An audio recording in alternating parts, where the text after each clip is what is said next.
En ce 31 août, cela fait 25 ans que Lady Di Diana Spencer est morte à Paris. On va en quelques points revenir sur ces minutes avant, le moment de l'accident et quelques heures après cet accident. On est donc le 31 août 1997, il est minuit 10, le stratagème des voitures. C'est quoi le stratagème des voitures? Pour piéger les photographes amassés à l'entrée de l'hôtel, l'Égyptien Dodi Al-Fayed et son équipe de sécurité imaginent un stratagème. La Mercedes 600 de Dodi Al-Fayed, garée devant l'hôtel, partira en première, donc la première, tandis que Lady Di et lui partiront donc de l'hôtel par l'arrière à bord d'une autre Mercedes. Malheureusement, ils sont quand même repérés. Une dizaine de motos les poursuivent. Il est minuit 30 et c'est l'accident mortel qu'on connaît. L'accident donc a lieu moins de 5 minutes après leur départ. La Mercedes roule à 150 km/h pour échapper aux photographes, mais le chauffeur, donc Henry Paul, perd le contrôle du véhicule. Il percute alors le 13e pilier du tunnel sous le pont de l'Alma. L'homme meurt sur le coup, ainsi que Dodi Al-Fayed. Lady Di, donc Diana Spencer et son garde du corps, Trevor Rhys-Jones, sont vivants. Lorsque la police et les secours arrivent sur place, la princesse de Galles doit être désincarcérée. Son pied droit est coincé sous un siège. L'opération prend plus d'1 heure. Il est 2 heures du matin lorsque Diana Spencer arrive à l'hôpital. Tandis que la princesse donc est transférée à l'hôpital de la Pitié-Salpêtrière à Paris, l'enquête débute sur les lieux de l'accident et sept photographes donc sont emmenés dans les locaux de la brigade criminelle. Leurs motos donc sont saisies comme pièces à conviction. Il est 4h25 lorsque la mauvaise nouvelle tombe. Diana Spencer est morte, victime d'un choc hémorragique. Une fois sur place, puis d'un arrêt cardiaque, l'état de la princesse est grave. Les médecins découvrent aussi une hémorragie interne provoquée par la rupture d'une veine pulmonaire, donc qui lui sera fatale. Son décès est constaté et déclaré à 4h25 le 31 août 1997. Lady était alors âgée de 36 ans et aurait eu 61 ans cette année. Voilà, je voulais en tout cas faire un petit point sur cet anniversaire morbide, bien sûr, mais cet anniversaire quand même de la mort, ou du moins cette date clé dans le monde, bien sûr, avec la mort donc de Diana Spencer le 31 août 1997. Tout de suite, c'est votre journal.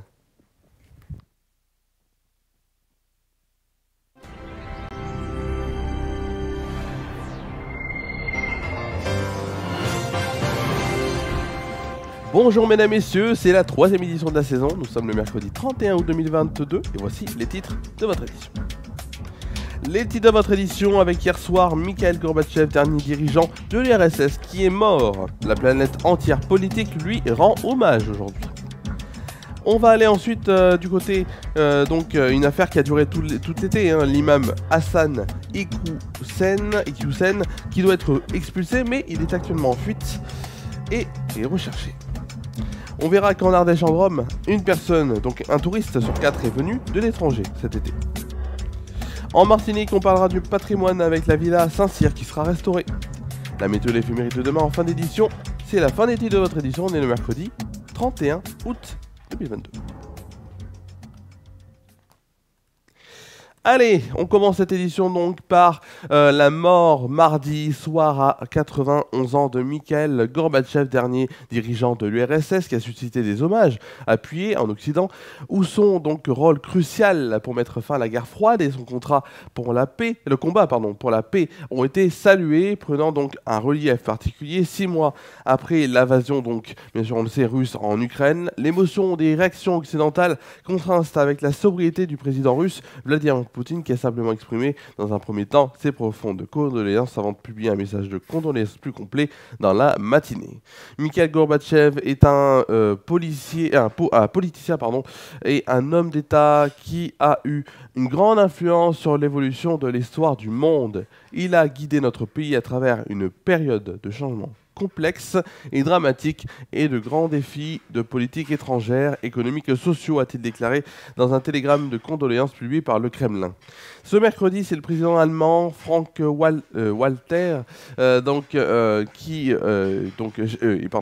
Steinmeier qui a lui aussi rendu hommage au dernier dirigeant En le remerciant pour sa contribution décisive à l'unité allemande. En France, c'est le président Emmanuel Macron qui a rendu hommage à un homme de paix dont les choix ont ouvert un chemin de liberté aux Russes.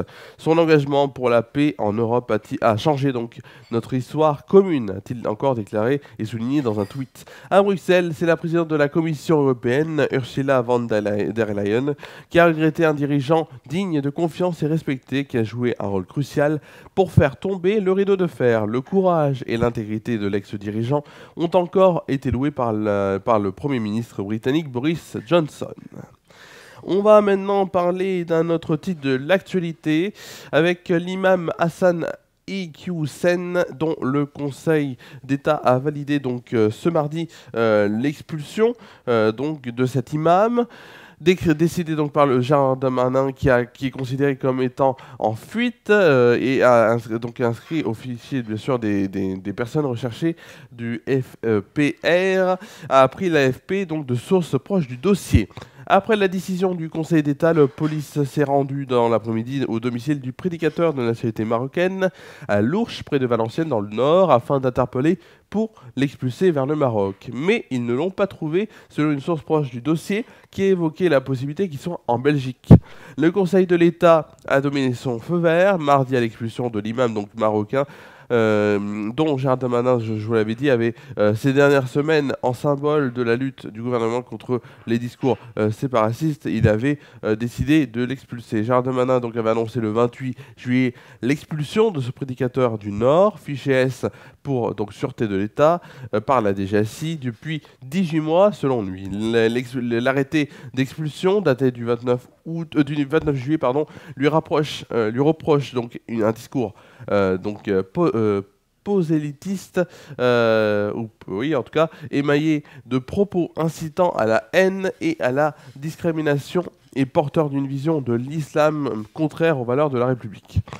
Désavouant le tribunal administratif de Paris qui avait suspendu en urgence le 5 août l'expulsion de cet imam, réputé proche des frères musulmans, la plus haute juridiction administrative française a estimé que cette décision de l'expulser vers le Maroc ne constituait pas une atteinte grave et manifestement illégale à sa vie privée, donc et familiale. On va parler maintenant de local et en allant en Drôme, mais aussi en Ardèche, où la saison touristique a été très satisfaisante. Les chiffres définitifs n'ont pas encore été communiqués mais les professionnels donc, du tourisme assurent que le bilan est bon. D'après les agences de développement donc, et du tourisme Drôme et d'Ardèche, la fréquentation du mois de juillet a respectivement augmenté de 15% et de 14% par rapport à 2021 dans ces deux départements, rapporte donc France Bleu Drôme-Ardèche. On enregistrait donc, c'était le 6 août dernier, 150 000 nuitées en Ardèche, indique le directeur donc, de l'agence ardéchoise, Richard Buffat. Cela représente la moitié des habitants donc, du département cette nuit-là, répartis dans des gîtes, campings, hôtels ou encore résidences secondaires. Un record a même été battu à la grotte Chauvet qui donc le 11 août 2022 a enregistré 4 177 visiteurs, soit presque 600 de plus que la moyenne. Plus largement, la fréquentation de ces sites touristiques a bondi donc de 10% cet été. Le palais de Facteur Cheval a quant à lui connu une fréquentation stable et la ferme de Crocodile a vu sa fréquentation légèrement baisser avec 40 000 visiteurs en moins par rapport à un été classique. Mais c'est surtout le retour des étrangers qui veut revenir donc le président d'Auvergne-Rhône-Alpes Tourisme, Fabrice Pankouk, en tout cas la cliente étrangère a représenté donc 20% dans la région Auvergne-Rhône-Alpes et même 26% en Drôme et en Ardèche, a expliqué donc le dirigeant, cité par quelques confrères. On a enregistré le 6 août dernier, donc 150 000 unités en Ardèche, en tout cas c'est incroyable quand même, pour vous dire ce chiffre est quand même incroyable au vu bien sûr de l'après-Covid. On va maintenant passer à un autre titre de l'actualité. On va aller du côté de la Martinique, où l'émission Patrimoine pour la sauvegarde du patrimoine, donc en péril porté par Stéphane Bern, déployée par la Fondation de patrimoine et soutenue par le ministère donc de la Culture et de la Française des Jeux, la FDJ, aussi, a dévoilé lundi donc, les 100 sites départementaux de l'Hexagone et d'Outre-mer lauréats qui sont financés en 2022. Le site lauréat de la Martinique est la Villa Saint-Cyr à Fort-de-France. La maison s'inscrit dans une période phare de l'histoire de Fort-de-France, juste après le grand incendie de 1890. Bâtie en 1901, elle appartient à la catégorie des rares villas de l'hypercentre, entre cours et jardin. Elle représente un archétype donc, des maisons bourgeoises de Fort-de-France de l'époque. Cette habitation a un rez-de-chaussée, un premier étage et étage donc de combles, miel, bois et maçonnerie. Elle est couverte d'un toit à 2 pentes en tuiles de Marseille. Située dans une rue emblématique du centre-ville et considérée comme un fleuron du patrimoine de l'île, la villa a acquis le site pour en préserver la maison, ses dépendances, son jardin et son mur de clôture. Pour son intérêt donc patrimonial rare et sa situation en cœur du secteur patrimonial remarquable de Fort-de-France, la villa est protégée au titre des monuments historiques par une inscription en 2010. Allez, tout de suite, on va passer à une rubrique que vous adorez, je le sais que vous l'adorez. C'est tout de suite la rubrique qui nous fait un peu peur des fois, puisque des fois il peut y avoir des orages, de la pluie, mais qui nous fait plaisir quand il y a du soleil. C'est tout de suite, oh là là, c'est tout de suite la météo.